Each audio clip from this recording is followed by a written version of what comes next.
নমস্কার, আপনাদের সঙ্গে আমি শুভদীপ। ফের ময়দানে প্রত্যাবর্তন স্পোর্টস 24-এর।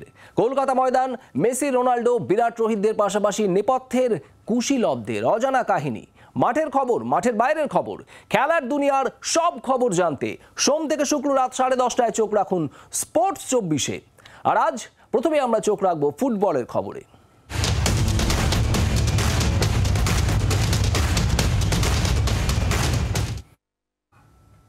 আর ফুটবলের খবর শুরুতেই এই মুহূর্তের সব থেকে বড় খবর আপনাদের জানাবো। খারাপ পারফরমেন্সের জের ভারতীয় ফুটবল দলের কোচ ইগর স্টিমাচকে সরিয়ে দিল সর্বভারতীয় ফুটবল ফেডারেশন।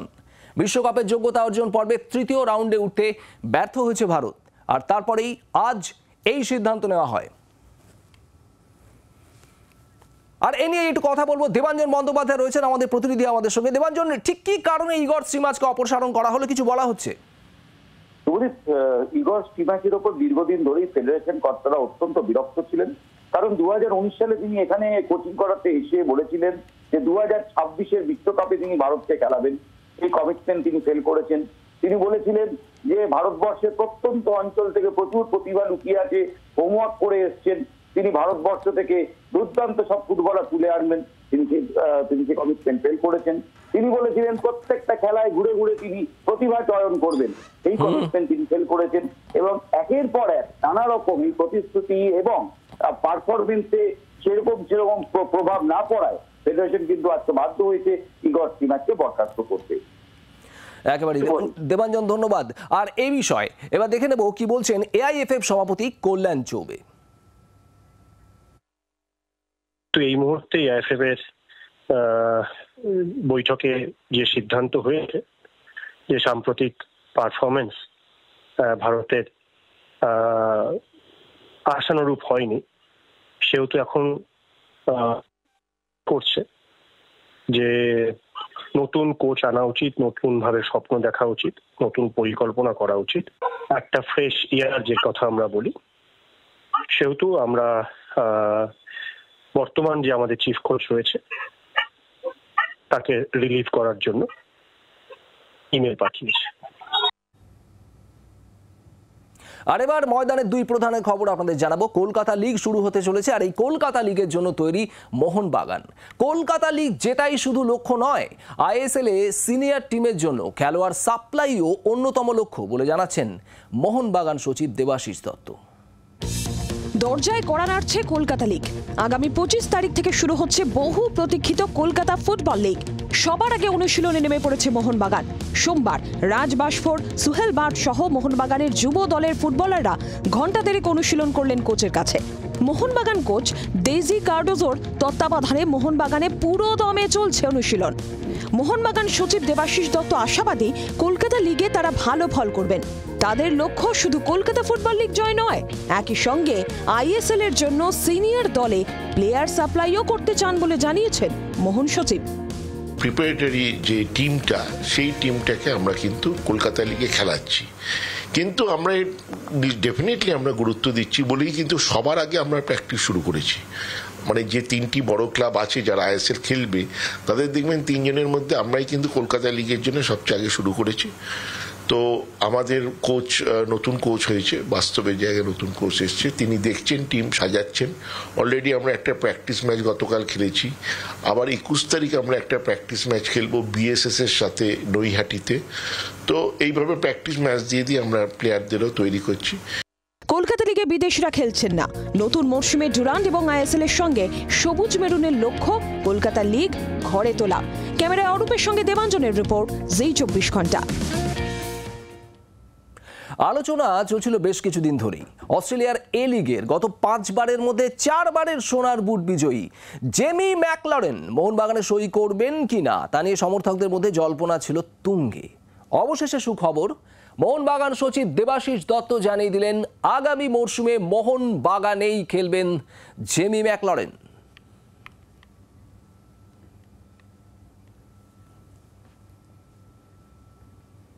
এই জেমি ম্যাকলরেনকে নিয়ে জল্পনা চলছিল গত কয়েকদিন ধরেই, মোহনবাগানে খেলবেন কিনা, মোহনবাগানে সই করবেন কিনা। এই জেমি ম্যাকলরেন অস্ট্রেলিয়া এ লিগের গত 5 বারের মধ্যে 4 বারের সোনার বুট বিজয়ী। আর এই জল্পনার অবসান ঘটিয়ে দিয়েছেন মোহনবাগান সচিব দেবাশিস দত্ত। তিনি জানিয়ে দিলেন আগামী মরশুমে মোহনবাগানেই খেলবেন Jamie.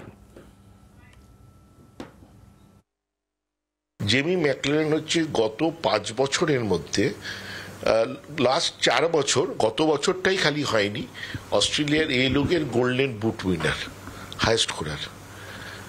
Is one of the greatest striker. অস্ট্রেলিয়ায় খেলছে, অস্ট্রেলিয়ার তো বিশ্বকাপার মানে রেগুলারের বিশ্বকাপার। তো আমরা তার সঙ্গে কথাবার্তা ফাইনাল হয়ে গেছে এবং আমি আশা করছি কিছুদিনের মধ্যেই সিদ্ধান্ত ঘোষণা করবে। এবং মোহনবাগান জনতা জানে যে মোহনবাগান যাকে চেষ্টা করে তাকেই পায়। তো সেই জন্য ম্যাকলেনকেও আমরা চেষ্টা করেছি, মোহনবাগানেই ম্যাকলেন খেলবে। অন্যদিকে ইস্ট বেঙ্গল কিরকম প্রস্তুতি নিচ্ছে? গত মরশুমে কলিঙ্গ সুপার কাপ দিয়ে নিজেদের ট্রফি ক্যাবিনেট সাজিয়েছিল ইস্ট বেঙ্গল, আর এবার নতুন মরশুমের জন্য সোমবার অনুশীলন শুরু করে দিল লাল হলুদ শিবির। কোচ কার্লেস কোয়াদ্রাত এখনো আসেননি, তাই লাল হলুদের হট সিটে বিনু জর্জ সামলাবেন কলকাতা লিগের দায়িত্ব। নতুন মরশুমের সোমবার প্রথম অনুশীলন শুরু করলো ইস্ট বেঙ্গল। গত আইএসএল এ ভালো খেলা সায়ন বন্দ্যোপাধ্যায়, অমনদীপরা এখনো দলের সঙ্গে যোগ দেননি। আগামী 2-3 দিনের মধ্যে তারাও শুরু করবেন লিগের প্রস্তুতি। হাতে আর কয়েকটা দিন, তারপরেই কলকাতা লিগে প্রথম ম্যাচ খেলতে হবে লাল হলুদকে। বিনু বলছেন বিশেষ পরিকল্পনা করে প্রধান কোচ কুয়াদ্রাতের সঙ্গে কথা বলে লিগের দল তৈরি করবেন তিনি। লিগে তরুণ ফুটবলারদের উপর ভর করে আক্রমণাত্মক খেলাকেই পাখির চোখ করেছে east Bengal. I saw the group is a very tough group, so I want to work more harder. Last year, हम लोग ऐसा छोटा इसमें मिस हो गया हमारा चैंपियनशिप। ये साल हमारा तो ड्रीम है, हम तो ये कलकत्ता लीग चैंपियन होने, तो इसलिए हम लोग वो हिसाब से हम लोग वर्क करना है। Short period, but I know हमको क्या क्या कैसा ट्रेनिंग देना है वो टीम फिट करने के लिए। বিনু আত্মবিশ্বাসী যে 4 গোল খেলে পাল্টা 10 গোল দেবে তাঁর দল। এমন মানসিকতা নিয়েই মরশুমের প্রথম ট্রফি কলকাতা লিগের প্রস্তুতি শুরু করতে চলেছে লাল হলুদ শিবির। ক্যামেরায় অরূপের সঙ্গে দেবাঞ্জন, জি 24 ঘন্টা। এদিকে ইউরো কাপ চলছে, সারা বিশ্ব এখন ইউরো জ্বরে আক্রান্ত, ফুটবল প্রেমীদের উন্মাদনা তুঙ্গে। আর এরকমই এক ফুটবল প্রেমীর গল্প এবার আপনাদের শোনাবো। প্রায় 1500 কিলোমিটার পায়ে হেঁটে কোনো খেলা দেখতে গিয়েছেন? হয়তো এটাকে পাগলামো বলবেন, কিন্তু এই পাগলামো বাস্তবে করে দেখিয়েছেন ক্রেইগ ফার্গুসন। ফুটবল পাগল ক্রেইগ স্কটল্যান্ডের বাসিন্দা। ইউরো কাপ দেখবেন বলে হাজির জার্মান শহর মিউনিখে।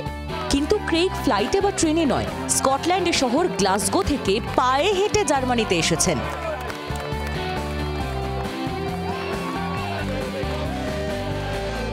গ্লাসগো থেকে মিউনিখের দূরত্ব প্রায় 1500 কিলোমিটার। মিউনিখ পৌঁছতে ক্রেইগের লেগেছে 41 দিন। 1500 কিলোমিটার পাড়ি দিয়ে চ্যারিটির জন্য 50,000 পাউন্ডও তুলেছেন ক্রেইগ। মিউনিখে ঢুকতেই ক্রেইগকে ঘিরে উন্মাদনা তুঙ্গে স্কটিশ ফুটবল প্রেমীদের। দেশের বীরের মতো স্বাগত জানানো হলো ক্রেইগকে। তার এক ঝলক পাওয়ার জন্য মিউনিখে তখন উপচে পড়া ভিড়, পড়ে যায় সেলফি নেওয়ার হুড়োহুড়ি। ব্যুরো রিপোর্ট, জি 24 ঘন্টা। খেলা দুনিয়ার আরো অনেক খবর রয়েছে, কোথাও যাবেন, একটা বিরতির পর ফিরছি, সঙ্গে থাকুন। বহুদিন বাদে আবার বাংলা নিউজ চ্যানেলগুলোতে স্পোর্টসের একটা সেগমেন্ট থাকবে, ডেডিকেটেড সেগমেন্ট থাকবে। এটা শুনে ভালো লাগলো। সোম থেকে শুক্র রেগুলার আসবে এই ডেডিকেটেড হাফ অ্যান আওয়ার, কারণ একটা সময় রেগুলার হতো, এখন আবার কিন্তু ফিরে আসছে। অনেক অনেক শুভেচ্ছা, অভিনন্দন রইল। এটা দারুণ একটা, এটা আমার সবসময় গুড উইশেস। স্পোর্টস 24 যেটা এনেছো তোমরা, it's definitely it's a great effort. My best wishes with your.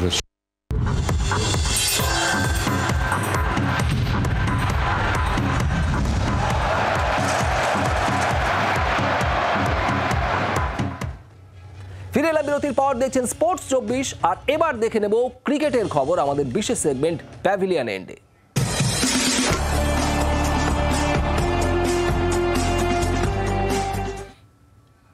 চলছে বেঙ্গল প্রো টি20 লিগ, বলা যায় রীতিমতো জমে উঠেছে। আর এই লিগের পিছনে সিএবির মূল উদ্দেশ্যই হচ্ছে আইপিএল তথা ভারতীয় ক্রিকেটের মূল স্রোতে বাংলার ক্রিকেটারদের ফিরিয়ে আনা। আর এই লক্ষ্যেই ইতিমধ্যেই বেশ কিছু আইপিএল দলের স্কাউটদের আমন্ত্রণ জানিয়েছেন সিএবি বলে জানিয়েছেন সিএবি সভাপতি, যারা ইতিমধ্যেই কলকাতায় এসে নজর রাখছেন বাংলার ক্রিকেটারদের উপর। আরও কিছু স্কাউটের আসার কথা আগামী কিছুদিনে। 3 জন ফ্র্যাঞ্চাইজি এসছে, আরও যারা যারা আছে অনেকে হয়তো যতটা টুর্নামেন্ট এগোবে তারা সেভাবে, কারণ এখন তো অনেক জায়গায় এরকম লিগ হচ্ছে, অলরেডি ছত্তিশগড়ে হচ্ছে, তারপর পাঞ্জাবে হচ্ছে, সো বিভিন্ন জায়গায় এই স্পটাররা ঘুরছে। এবার এরা টাইম নিজেদের মধ্যে ভাগ করে যখন এই টুর্নামেন্ট আরেকটু এগোবে সেই সময় এরা আরও বেশি। এমএসকে প্রসাদ আমাকে চিঠি লিখেছে, so he wants to come as a spotter. খেলার মাঠে টিম ইন্ডিয়া, তবে চেনা 22 গজ নয়, সমুদ্রের পাড়ে সাদা বালির উপরে চলছে বিরাটদের খেলা। আসলে সুপার 8-এর আগে ফুরফুরে মেজাজে কোহলি রোহিতরা, তাই বিচ ভলিবলে মাতলেন চাহল হার্দিকরা। বৃহস্পতিবার আফগানিস্তানের বিরুদ্ধে টি20 বিশ্বকাপে সুপার 8-এর অভিযান শুরু করবে টিম ইন্ডিয়া। তার আগে কয়েকটা দিন সময় রয়েছে, আর হোটেলের ঘরে না বসে থেকে বার্বাডোসের বিচে ভলিবল খেলতে নেমে পড়লেন শিবম দুবে, রিঙ্কু সিংরা। খেলার মাঝে চলল একে অপরের লেগ পুলিং আর খুনসুটি।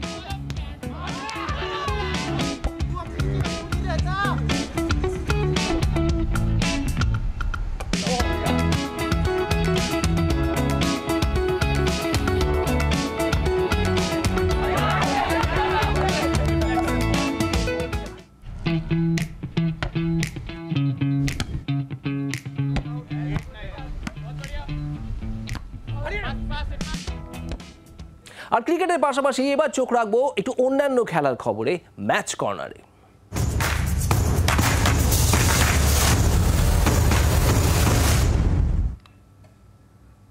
টোকিও অলিম্পিকে সোনা থেকে 2 ধাপ পিছনে থেমে গিয়েছিলেন পিভি সিন্ধু। ব্রোঞ্জ জিতেই তাকে সন্তুষ্ট থাকতে হয়েছিল। 2016 সালে রূপোর পদক জিততে সক্ষম হয়েছিলেন এই ভারতীয় ব্যাডমিন্টন তারকা। তবে এবার আর তিনি তীরে এসে তরি ডুবতে দিতে চাইছেন না। সিন্ধু এই মুহূর্তে জার্মানিতে। সোনার পদক তো লক্ষ্য বটেই, তবে এবার পদক পেলে টানা 3টি অলিম্পিকে পদক জেতার নজির গড়বেন পিভি সিন্ধু।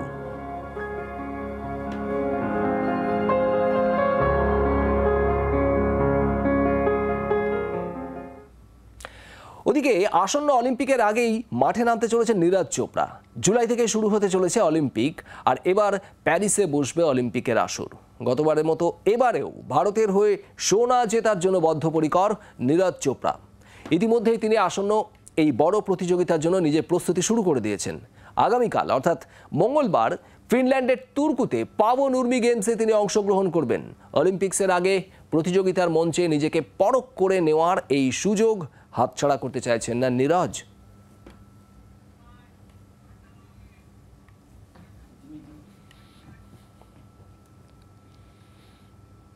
মোহনবাগান এবং ইস্টবেঙ্গল দু দলের জার্সি গায়ে খেলেছেন তিনি। আর সেই রাজীব ঘড়ুই সংসার চালাতে এখন টোটো চালাচ্ছেন বরানগরের রাস্তায়। গাড়ির রং লাল হলুদ, গাড়িতে আবার মোহনবাগানের স্টিকার। আর এই গাড়ি যিনি চালান তিনি মোহনবাগান ইস্টবেঙ্গল অর্থাৎ সবুজ মেরুন এবং লাল হলুদ 2 জার্সি গায়েই কলকাতা বড় মাঠ দাপিয়েছেন। স্বপ্ন ছিল বড় ফুটবলার হয়ে নিজের জীবনকে গড়বেন রাজার মতো, কিন্তু সেই স্বপ্ন জীবন যুদ্ধে এসে থমকে গিয়েছে রাজীব ঘড়ুইয়ের। ইস্টবেঙ্গলের হয়ে লাল হলুদ জার্সি গায়ে খেলেছেন দীর্ঘদিন। লাল হলুদ শিবিরের হয়ে অনূর্ধ্ব 19 আই লিগ খেলে গোল করে জিতিয়েছিলেন দলকে। তারপর রাজীব সই করেছিলেন মোহনবাগানের সিনিয়র দলে। 2013-14 মরশুমে করিম বেঞ্চরিফার কোচিংয়ে মোহনবাগানের হয়ে আই লিগও খেলেছেন বাংলা দলের হয়েও। এমনকি প্রাক্তন ভারত অধিনায়ক সুনীল ছেত্রীর সঙ্গে একসঙ্গে জাতীয় শিবিরেও কিছুটা সময় কাটিয়েছেন। কিন্তু সেই সবই এখন অতীত। এক মুঠো পেপার কাটিং আর ছবি রাজীবকে ফিরিয়ে নিয়ে যায় সেই অতীতের সোনালী দিনগুলোতে। ময়দানের বড় দল থেকে এখন আর সেভাবে ডাক আসে না, তাই ভিন রাজ্য বা কখনো খেপ খেলে বেড়ান রাজীব। একই সঙ্গে বরানগরের রাস্তায় টোটো চালান ওডাফাও কোলি কাতসুমিদের একদা সতীর্থ। বৃদ্ধ অবসরপ্রাপ্ত বাবা, মা, স্ত্রী ও শিশুকন্যা নিয়ে বরানগরের 10 ফুট বাই 10 ফুট ঘরেই দিন কাটে রাজীবের। আমার হাজবেন্ড রাজীব ঘড়ুই মোহনবাগানের হয়ে আই লিগ খেলা সত্ত্বেও তার সেরকমভাবে তিনি কোনো প্রতিষ্ঠিত এখনো হতে পারেননি। হ্যাঁ, ইস্ট বেঙ্গলের হয়েও খেলেছে। তা সত্ত্বেও এখনো অবধি তিনি সেইভাবে কোনো সম্মানও পায়নি, প্রতিষ্ঠিত হওয়া তো দূরের কথা, তার যে আয় সেটাও আমাদের সচ্ছলভাবে হয় না। ও অনেক ক্লাবেই খেলেছে, মোহনবাগান আই লিগ খেলাতে খেলেছে, ভালো জায়গায় ভালো ভালো জায়গায় খেলেছে, পেপারে অনেক নাম হয়েছে। আমি চাই যাতে আমার ছেলে এত ভালো খেলেছে যাতে ওর একটা যাই হোক ভালো জায়গায় যাতে পৌঁছায়, কিংবা ওর একটা ভালো চাকরিভূত হোক, এইটাই আমি চাই। টোটো চালিয়ে রাজীবের এখন দিন গুজরান হয়। পুরনো বন্ধুদের অনেকের সঙ্গেই যোগাযোগ নেই। রাজীবও নিজের মতো করেই তাই জীবনকে এগিয়ে নিয়ে চলেছেন। ভাগ্যের চাকাটা সেভাবে না গড়ালেও তার টোটোর চাকা দিন রাত গড়িয়ে চলেছে 2 পয়সা উপার্জনের লক্ষ্যে। আমি কলকাতা মাঠে অনেক বছর ধরে কলকাতার প্রিমিয়ার লিগ খেলেছি, মোহনবাগানের হয়ে আই লিগও খেলেছি। কোচ ছিল হচ্ছে করিম বেঞ্চারিফা ছিল, অর্পণ দেব কোচ ছিল, আর আমার সাথে খেলেছে ওডাফা ছিল, কারসুমি ছিল, ডেনসান দেবদাস ছিল, কিংশুক দেবনাথ ছিল। সংসার কোনো মতে চলে, কেন মাকে দেখতে, মায়ের ওষুধ আছে, মাকে ডাক্তার দেখানো থেকে শুরু করে তারপর মেয়ের ডাক্তার দেখানো শুরু করে সংসার চালাতে হয়, মানে সবই নিয়ে আমাকে এটা নিয়ে চালাতে হয়। খেপ খেলতে হয়, যখন যেখানে যেরকম যা পাই চলে যাই, খেপ খেলি, কী করবো, কিছু করার নেই। ইউরো কোপার ভরা মরশুমে যখন লিওনেল মেসি, ক্রিশ্চিয়ানো রোনাল্ডোদের আমরা দেখছি বল নিয়ে দাপাচ্ছেন, তখন মোহনবাগানের হয়ে আই লিগ খেলা, কাটসুমি ওডাফাদের সঙ্গে আই লিগ খেলা রাজীব ঘড়ুই তিনি সংসার চালাচ্ছেন টোটো চালিয়ে। ক্যামেরায় তরুণের সঙ্গে দেবাঞ্জন, জি24 ঘন্টা। স্পোর্টস 24 আজকের মতো এই পর্যন্তই। তবে সোম থেকে শুক্র প্রতিদিন রাত 10:30টায় থাকছি খেলার দুনিয়ার নানা খবর নিয়ে। নজর রাখুন জি24 ঘন্টায়। বাংলার আওয়াজ, বাঙালির আবেগ, জি24 ঘন্টা।